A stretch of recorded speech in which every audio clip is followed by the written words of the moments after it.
آج ہم بات کر رہے ہیں ڈیرہ اسماعیل خان کی، اور وہاں محرم الحرام 1447 ہجری، یعنی جو اب 2025 میں آ رہا ہے، اس کی تیاریوں اور خاص طور پر وہاں کی عزاداری کی روایات پر ہمارے پاس سید توقیر زیدی صاحب کی تحقیق ہے، جس کی بنیاد پر ہم یہ گہرائی میں جائزہ لے رہے ہیں۔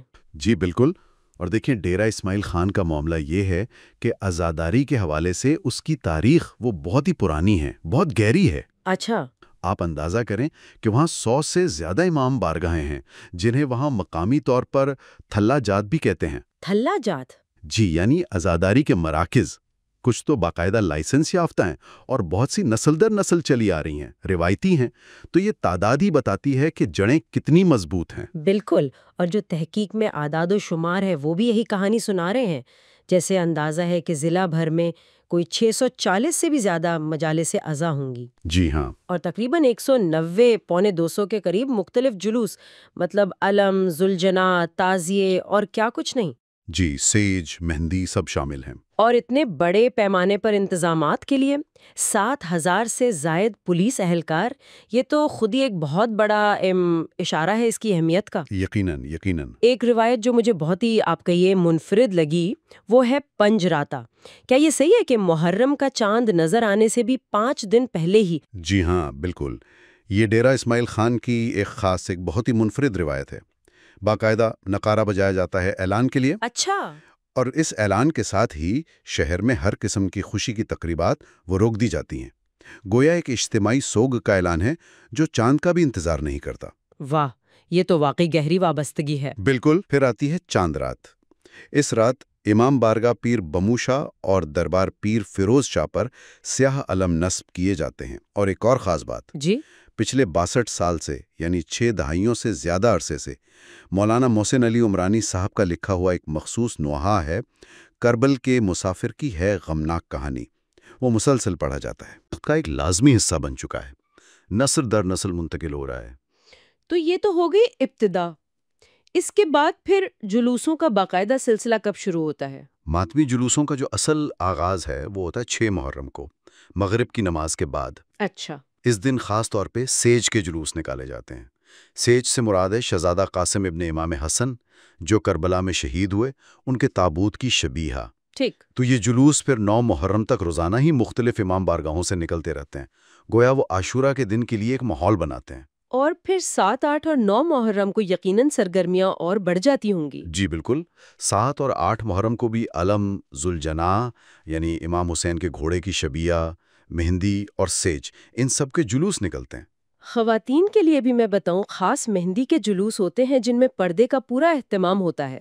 بارگاہ بمو شاہ سے ایک مرکزی بہت بڑا جلوس نکلتا ہے، اور وہ پوری رات شہر کے جو روایتی پرانے راستے ہیں ان پر گشت کرتا ہے اور صبح عاشور کے قریب جا کر ختم ہوتا ہے۔ یہ سمجھیں کہ عزاداری کا عروج ہوتا ہے اس رات۔ اور پھر آتا ہے اصل دن، 10 محرم، یوم عاشور۔ اس دن کیا ترتیب رہتی ہے؟ یوم عاشور تو ڈیرہ اسماعیل خان میں عزاداری کا جیسے مرکزی دن ہے۔ صبح سویرے ہی شہر کے مختلف مقامات سے کم از کم 3 بڑے مرکزی جلوس نکلتے ہیں۔ 3؟ جی، ایک تو امام بارگاہ بمو شاہ اور بھورا شاہ سے نکلتا ہے۔ دوسرا، جو شاید سب سے بڑا جلوس ہوتا ہے، وہ چا سید منور شاہ سے شروع ہوتا ہے۔ یہ بہت طویل، بہت حساس روٹ ہے اس کا۔ اچھا، حساس بھی؟ جی ہاں، یہ مختلف علاقوں، امام بارگاہوں سے گزرتا ہے۔ چھوٹے جلوس اس میں شامل ہوتے جاتے ہیں۔ اور ایک تیسرا بڑا جلوس بھی صبح کوئی 10 بجے کے قریب شروع ہو کر ان میں شامل ہو جاتا ہے۔ تو یہ سب جلوس یہ کہاں جا کر ملتے ہیں آخر میں؟ یہ تمام جلوس، جن میں درجنوں تعزیے، علم، ذوالجناح ہوتے ہیں، یہ شہر کے اپنے مقررہ راستوں سے گزرتے ہوئے دوپہر تقریباً 1 بجے تک ایک مرکزی جگہ ہے، کوٹلی امام حسین، وہاں پہنچ جاتے ہیں۔ کوٹلی امام حسین؟ جی، وہاں پھر ایک مرکزی مجلس شہادت امام حسین ہوتی ہے۔ عموماً وجاہت علی عمرانی صاحب خطاب کرتے ہیں، اور اس مجلس کے بعد پھر تعزیوں کو واپس اپنی اپنی امام بارگاہوں تک لے جایا جاتا ہے، جسے مقامی لوگ تعزیے دفنانا بھی کہتے ہیں۔ اچھا، اور عاشور کے دن کے اختتام پر اور سیکیورٹی کا بھی آپ ذکر کر رہے تھے۔ جی، یوم عاشور کی شام کو پھر شہر بھر کی امام بارگاہوں میں مجالس شام غریباں ہوتی ہیں۔ کربلا کے واقعے کے بعد کے جو حالات تھے ان کی یاد میں، اور سیکیورٹی کا آپ نے پوچھا تو وہ ان تمام دنوں میں خاص طور پر 9 اور 10 محرم کو بہت ہی سخت ہوتی ہے۔ دفعہ 144 نافذ ہوتی ہے، اجتماع وغیرہ پر پابندی، موٹر سائیکل کی ڈبل سواری پر بھی پابندی لگائی جاتی ہے تاکہ کوئی گڑبڑ نہ ہو۔ تو اگر ہم اس ساری بات کو دیکھیں تو ڈیرہ اسماعیل خان میں محرم صرف ایک مذہبی رسم نہیں ہے۔ نہیں، بالکل نہیں، یہ اس سے کہیں بڑھ کر ہے۔ یہ ایک گہری ثقافتی روایت ہے، کمیونٹی کی اجتماعی یادداشت ہے، ان کی تنظیم کی ایک شاندار مثال ہے۔ صحیح۔ یہ جو اتنی تفصیلی منصوبہ بندی ہے، قدیم راستوں اور رسومات پر نسل در نسل عمل ہو رہا ہے، ہزاروں لوگ شریک ہو رہے ہیں، یہ سب مل کر ڈیرہ اسماعیل خان میں عزاداری کی جو منفرد اور گہری اہمیت ہے اسے ظاہر کرتے ہیں۔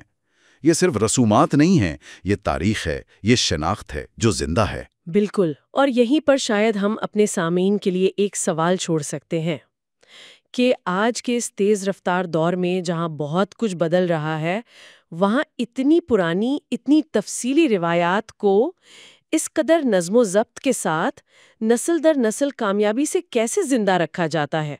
یہ اجتماعی یادداشت، کمیونٹی کی طاقت اور ثقافتی تسلسل کے بارے میں ہمیں کیا سوچنے پر مجبور کرتا ہے؟